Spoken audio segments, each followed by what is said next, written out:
दुसऱ्या बाजूस काउंटिंगच्या दिवशी ज्या मतदारसंघामध्ये मतदान झालेलं म्हणजे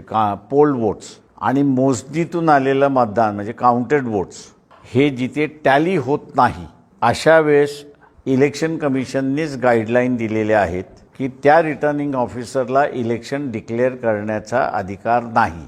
त्यांनी आणि ऑब्झर्व्हरनी त्या संदर्भातला अहवाल हा इलेक्शन कमिशनला पाठवला पाहिजे, रिफर केला पाहिजे आणि इलेक्शन कमिशननी ज्या डायरेक्शन देतील त्या डायरेक्शनप्रमाणे रिटर्निंग ऑफिसरने मग तो निकाल जाहीर करायचा की न करायचा हे त्यांनी ठरवायचं आहे. तेव्हा अशा किती मतदारसंघ आहेत की ज्याच्यामध्ये पोल्ड वोट्स आणि काउंटेड वोट्स जुळलेलं नाही, तिथल्या आरओने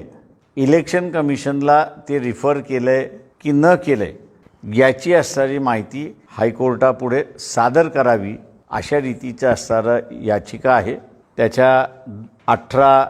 मार्चला त्याच्यावरती सुनावणी आहे आणि त्या दिवशी सुनावणी सुरुवात होईल अशी आमची सगळ्यांची अपेक्षा आहे आणि